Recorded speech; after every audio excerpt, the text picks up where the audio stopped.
স্বজনদের সঙ্গে ঈদ করতে আজও রাজধানী ছাড়ছেন বহু মানুষ। সকালের দিকে সড়ক ও রেলপথে যাত্রীদের চাপ ছিল বেশ, তবে বেলা বাড়ার সাথে যাত্রীদের সংখ্যাও কমতে থাকে। ভোরে কমলাপুর রেল স্টেশনে ছিল যাত্রীদের উপচে পড়া ভিড়, এমনকি ছাদে উঠেও গন্তব্যে গেছেন অনেকে। পরিবহন সংশ্লিষ্টরা জানান, গতকাল রাতে মহাসড়কে জ্যাম থাকায় বেশিরভাগ গাড়ি শিডিউল বিপর্যয়ে পড়ায় সকালেও বহু গাড়ি ছেড়েছে রাজধানী।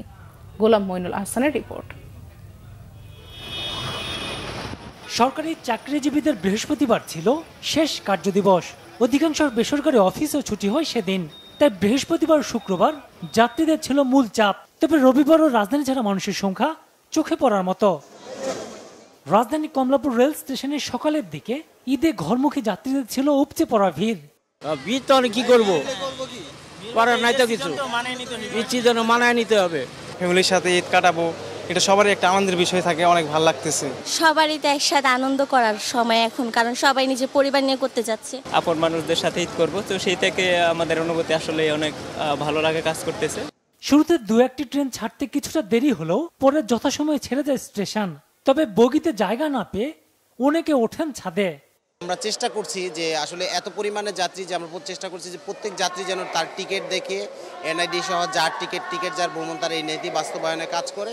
এদিকে সড়ক পথে রাজধানী ছাড়া মানুষের সংখ্যা নেহাত কম নয়। রাত্রে যায়নি, দেখি যে গ্যাঞ্জাম, রোডে জ্যাম, এই জন্য আজকে আসছি যাওয়ার জন্য, যদি একটু ফ্রি পাই। আমাদের কিছু স্টাফ থাকে আর কিছু করে ঈদের আগের দিনে ছাড়ে, এই কারণে যাওয়া হইতেছে। পরিবহন সংশ্লিষ্টরা জানান, বেলা বাড়ার সাথে যাত্রীর সংখ্যাও কমেছে। এখন যাত্রী সংকটে হচ্ছে না গাড়ির আসন পূরণ। 2 গাড়ি মোটামুটি ভালো ছাড়ছি, এরপর আর যাত্রী নাই। একদম ফজর থেকে 7টা পর্যন্ত যাত্রী ছিল।